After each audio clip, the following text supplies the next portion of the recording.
हे श्री कृष्ण संसार की समस्त गतिविधियों का संचालन कर रहे हैं।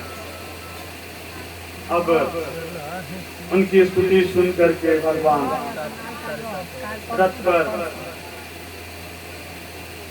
खड़े खड़े मुस्कुराने लगते हैं और कहते हैं कि अब प्रस्थान किया जाए। अब रथ अक्रूर जी के द्वारा आगे बढ़ा दिया जाता है। जैसे ही मथुरा की सीमा में रथ प्रवेश करती है, किसका आगमन हो रहा है? कृष्ण का। जो अताताई है उनकी नजर में दुश्मन शत्रु है, तो शत्रु को देखने की उत्कंठा है, तो अताताइयों का समूह भी पंक्तिबद्ध खड़ा है। और जो भगवान के रूप में देखते हैं भगवान का दर्शन होगा, वे भी आस लगाए हुए खड़े। सड़क के दोनों तरफ पंक्तिबद्ध हाथ में रंग बिरंगे फूल लेकर के भगवान कृष्ण के रथ के आगमन करने हेतु सभी समूह प्रतीक्षारत। जैसे ही भगवान कृष्ण का रथ मथुरा की सीमा में आता है, चारों तरफ नर नारी उन्हें पुष्प अर्पित करते हुए स्वागत करते हैं। अब जैसे ही स्वागत हो रहा है सबके द्वारा, पीछे जो मित्रों की टोली है ब्रजवासी सब आश्चर्यचकित हो रहे हैं। आवाज लगा कहते हैं, कान्हा गजब की ठाट बाट तेरी है भाई। अभी बॉर्डर पार किए, लदोगरा से सीमा में आए, हनुमान मंदिर के पास, अब ये से चालू हो गया, यहाँ तक जाते जाते क्या स्थिति होगी भाई? भगवान कहते हैं कि तुम लोगों को मालूम है कहाँ जा रहे हैं? कहाँ मालूम? तो मामा के यहाँ जा रहे हैं। मेरा मामा कौन है ये मालूम है? कहाँ मालूम है? राजा है मथुरा। तो भगवान ने कहा जिस राजा का भांजा आएगा मिलने के लिए उसकी स्वागत नहीं होगी। कंस मामा का भांजा हूं इसलिए मेरा स्वागत हो रहा है। तो जब यह बात भगवान ने अपने मित्रों से कहा, ब्रजवासियों से कहा, तो ब्रजवासी मुलकता भगवान बोले अब क्या हुआ? ब्रजवासियों ने कहा कि ठीक है, तुम राजा के भांजे हो, तुम राज दरबार में जाओगे, तुम्हारे पोशाक राजसी ठाठ बाट वाले हैं, हम लोग फटे सुथन्ने पहने हुए हैं, हम लोग की तो बेइज्जती हो जाएगी, हम लोग को तो प्रवेश ही नहीं करने देगा महल में। कन्हैया ने मुस्कुराते हुए कहा, मेरे साथ आए हो ना, मेरे साथ आए हो, सब व्यवस्था हो जाएगा। थोड़ा स्वागत का तो विचार करो, स्वागत को ग्रहण करो, देखो कि क्या क्या मिल रहा है। फिर जब रथ आगे बढ़ता है तो एक धोबी को आवाज लगाते हैं, ए रुको। लेकिन वह धोबी अटपटा बोलता है, दुर्व्यवहार करता है। अब जैसे ही उस धोबी के द्वारा दुर्व्यवहार किया जाता है, कन्हैया उसे नमो गोविंदाय कर देते हैं। और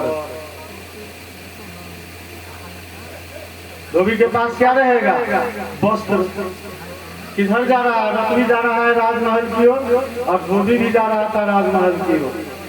उस धोबी के पास राजमहल के ही वस्त्र थे, उन्हीं वस्त्रों को धो करके राजमहल में पहुंचाने के लिए जा रहा था। उसका अंत किए, सबको बोले कि एक एक कपड़ा निकालो इसमें से, राज परिवार का ही कपड़ा है, देखो चमक रहा है कितना बढ़िया बढ़िया। सब ब्रजवासी एक एक कपड़ा निकाल लिए। अब निकाल तो लिया कपड़ा, कहाँ का कपड़ा था? कंस के राजमहल का। किसका राजा? राक्षसों का, दैत्यों का। दैत्यों के शरीर की आकृति कैसे? विशाल का। ब्रजवासियों की आकृति कैसी? सामान्य हम आप जैसे। अब कोई पैंट धारण किया तो पता चला कि जितना पूरा शरीर का आकृति है उससे भी कहीं बड़ा पैंट का साइज है। सब उसमें डूब गए। कन्हैया यह कैसी व्यवस्था कर डाली तुमने? कहा कि शांत रहो, इसकी भी व्यवस्था हो जाएगी। अब थोड़ी देर पश्चात क्या हुआ कि एक दर्जी के द्वारा सभी वस्त्र को सुसज्जित कर दिया गया। अब इस प्रसंग से देखिए कि यहाँ पर भगवान जो है दूल्हे का स्वरूप, मान लीजिए कि भगवान जा रहे हैं, मुख्य प्रधान कौन है? भगवान। भगवान हो गए दूल्हा, और ब्रजवासी सब जो है वह क्या हो गया? बारात हो गया। भगवान सजे सवरे हैं और ब्रजवासी उस अवस्था में है, तो उनकी भी इच्छा हुई कि भाई हम लोग, वही स्थिति वही मनोभावना यहाँ भी होती है। विवाह के अवसर पर दुल्हा की जो साज सज्जा होती है वह तो होती ही है, दुल्हा से कहीं अधिक बारात सजने को आतुर रहता है, पूरा सच समझकर जाना चाहता है। तो इस घटना सबका तार जुड़ा हुआ है, जितनी भी घटनाएं हैं सबका तार हम लोगों के साथ जुड़ा हुआ है। तो उन ब्रजवासियों की भी वही स्थिति में भी चाहते थे कि हम भगवान कृष्ण के साथ इन्हीं की भांति जाएं। आगे जब सब अपने शरीर के अनुसार से फिटिंग वाले कपड़े पहन लिए, एक सुदामा माली मिल गया। सुदामा नाम का माली था, उसके द्वारा सबको माला पहनाया जाता है। कुब्जा नाम की एक नारी है जिसके सभी अंग प्रत्यंग टेढ़े हैं, हाथ टेढ़े, पांव टेढ़े, कमर टेढ़ी। वह चंदन लेकर के जा रही, भगवान उसके हाथ से स्वयं चंदन लगवाते हैं और सभी ब्रजवासियों को लगवाते हैं। जिसके हाथ भगवान के सिर पर, मस्तक पर चंदन लगा दिए, उसका उद्धार, परम उद्धार होना तय है। भगवान ने एक झटके में कुब्जा नारी को अत्यंत रूपवती युवती के रूप में स्थापित किया।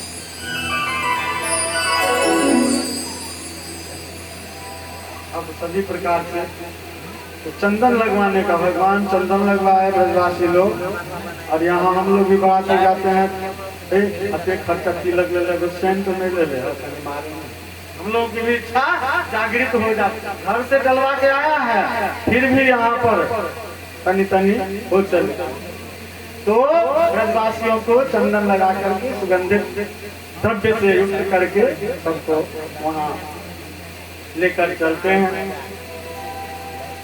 अब जब आगे बढ़ते हैं मार्ग में, व्यापारियों का समूह भी भगवानी के लिए है। बाजार तो नगर में स्थापित होगा। व्यापारी का समूह राशि हाथ देखता है, अक्रूर जी के द्वारा रथ को हाँका जा रहा है। व्यापारियों को लगता है कि अब हमारा राजा यही होने वाला है। सब मन ही मन सोचने लगता है कि चलो अब इससे मुक्ति मिली, बहुत ज्यादा टैक्स लेता है। सब उनके स्वागत में जीएसटी लगा दिया है, तरह तरह का फैट लगा दिया है, अब इससे मुक्ति मिलेगी, यही अब हम लोगों का नया राजा होगा। फल फूल तांबूल पान सुपारी भी देकर के स्वागत करता है। भगवान कहते हैं सब चखते जाओ, लौंग इलायची पान सुपारी का बीड़ा। सब ब्रजवासी ठाठ में पान चलाते हुए छूटते हुए आगे बढ़ते हैं, और जहाँ पर उत्सव का आयोजन है उस रंगशाला के समीप जब पहुंचते हैं, उस प्रवेश द्वार पर जहाँ से प्रवेश करेंगे, रंगशाला में जाएंगे, उस दरवाजे पर एक धनुष रखा हुआ और उस धनुष के रक्षक के साथ साथ भगवान ने उस धनुष को तोड़ डाला। अब देखिए लीला, रामावतार में धनुष भंग किए, सीता के साथ सीता स्वयंवर हुआ, रावण के द्वारा सीता का हरण किया गया और राम के हाथों रावण का अंत हुआ।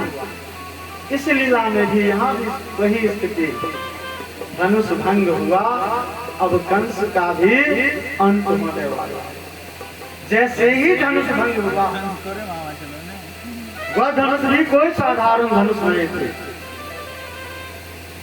उस धनुष के भंग होते भूकंप उत्पन्न हो गए। जैसे ही वह धनुष टूटा, पूरी धरती कांप गई।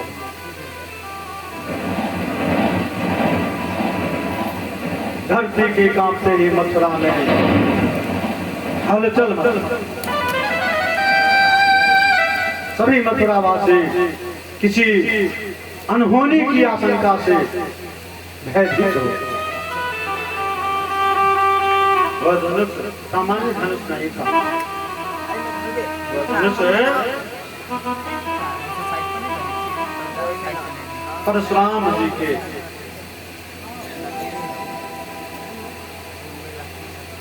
और उस धनुष को परशुराम जी ने कंस को प्रदान करते हुए कहा था कि इस धनुष की, यह धनुष जो है तुम्हारे लिए कवच है। जिस दिन यह धनुष टूट गया, उस दिन तुम्हारा अंत हो गया। मथुरा वासियों की जो दशा हुई, अनहोनी की आशंका उनके हृदय में उत्पन्न हुई, वह तो हुई। कंस पूरी तरह से विचलित हो। ऋषि के द्वारा दी गई धनुष आज भंग हो गई है और वृथा न हो देव ऋषिवाणी, उनकी वचन झूठी नहीं होगी। अब मेरा अंत आ गया है। अपने दरवाजे पर कुलिया पीर नामक हाथी को खड़ा कर दिया। मत दरवाजे पर भी हाथी का शरीर विशालकाय होता है, हाथी को खड़ा कर दिया, किसी की प्रवेश नहीं होगी। उस विशाल हाथी को भी भगवान श्री कृष्ण ने गोविंदाय कर दिया, नमो नमः। हाथी का अंत हो गया और हाथी का अंत करते हुए भगवान उस रंगभूमि में, रंगशाला में, जो उत्सव स्थल था, जैसे यह हम लोगों की कथाशाला है, तो उस रंगशाला में भगवान प्रवेश किए। भगवान के प्रवेश करते ही जितने राक्षसों का समुदाय वहां उपस्थित था, जो दैत्य थे, उन दैत्यों को भगवान कृष्ण वज्र के समान दिखाई दिए। भले अभी दैत्य को इस रूप में दिखाई दिए, यह हमसे कहीं अधिक बलशाली। और जो सामान्य जन थे, उनको भगवान अपने स्वरूप में दिखलाई दिए। नर नारियों को विष्णु के रूप में दिखलाई दिए। इस संदर्भ में तुलसी बाबा ने लिखा है, जाती रही भावना जैसी प्रभु मूर्ति जीत है। तो आपके मन में जैसी विचार उत्पन्न होगी, जैसा भाव आपके हृदय में होगा, उसी रूप में भगवान आपको प्रदर्शित करेंगे। राक्षसों ने भगवान को वज्र के रूप में देखा। क्यों? क्योंकि राक्षसों का भगवान के प्रति, राक्षसों के मन में दुर्भावना, शत्रुता की भावना बनी। तो शत्रु को भगवान ने अपना दिखलाया वज्र स्वरूप। और सामान्य नर नारियों के हृदय में भगवान के प्रति भक्ति की भावना, कृष्ण के प्रति अनुराग की भावना थी। भगवान अपना दर्शन दिखलाते। कन्हैया आए हैं, बहुत सुने हैं कि भगवान के स्वरूप। इस भाव से नर नारी वहां थे, आंखें बंद किए हुए। जैसे ही उन्होंने देखा, साक्षात नारायण का, विष्णु का रूप ने दिखाई दिया। इस तरह से भगवान ने सबको अभिष्ट इच्छा की पूर्ति कर भावना के अनुरूप दर्शन। इसी बीच उस रंगशाला में चानूर नाम का एक राक्षस था। उस राक्षस ने भगवान को ललकार दिया और ललकारते हुए कहा,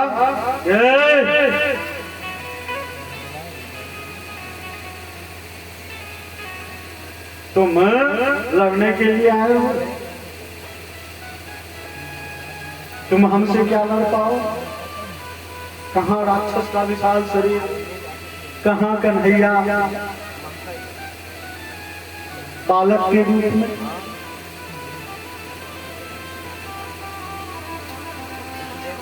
तब भगवान ने उस दैत्य को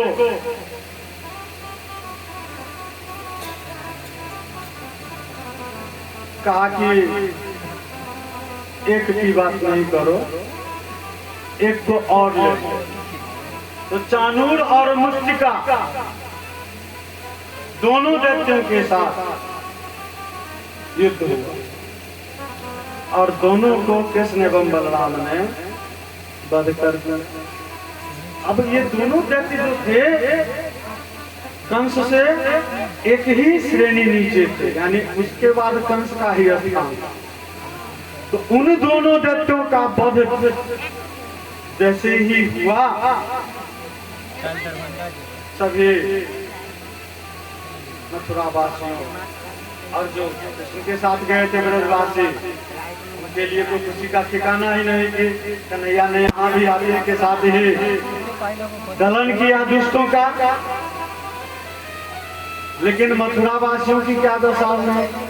उनको लगा कि जब ये दोनों चानूर और मुष्टिका चले गए तो हम लोगों की क्या दशा होगी। जितने छुट भैये थे भागने लगे, भागो भागो भागो, बचाओ बचाओ।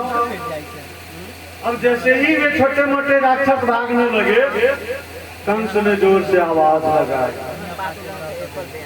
अरे उसे पकड़ो। कंस को लगा कि इस भागने के क्रम में हमारा जो शत्रु आया है यह भी भाग जाए। जोर से कहा गया, अरे इसे पकड़ो, मैं स्वयं इसको और इसके बाप को दोनों को मारूंगा। ऐसी वाणी कंस के मुख से जैसे ही बालक कृष्ण भगवान सुनते हैं, भगवान कंस के पास स्वयं आए। अपने तक तो ठीक है, मेरे बाप को तुम मारोगे, बाप तक तुमने बात ले आए। भगवान स्वयं और कंस की चोटी पकड़, कंस की चोटी पकड़ कर अधिक नहीं थोड़ा सा खिंचाव किया। कंस की चोटी पकड़ी, थोड़ी सी हाथ नीचे की तरफ की, उसी में कंस अधमरा हो गया और धड़ाम से गिरा। उसका मुकुट सिर से अलग हो गया। भगवान कंस को गिराते हुए उसके कलेजे पर अपना पांव और अपने संपूर्ण विश्व भार से युक्त होकर उस राक्षस के कलेजे पर कूदने लगे, जंप करने लगे। अभी कुछ दिनों से मेला सब में एक रबड़ वाला आता है, मेरा लगा देता है, 10 रुपया दीजिए, जितना देर है कूदते रहे। तो उसी तरह से भगवान जी कूदने लगे कंस के कलेजे और कूदते कूदते उसका कंस का वध होते देख भगवान की इस वीरता को देख करके सभी नगरवासियों ने कृष्ण की स्तुति की और भगवान कृष्ण को जय जयकार किए। हम लोग बहुत भजन श्रवण किए हैं, भगवान के नाम की गुणगान नहीं हुई है। हरे कृष्ण हरे कृष्ण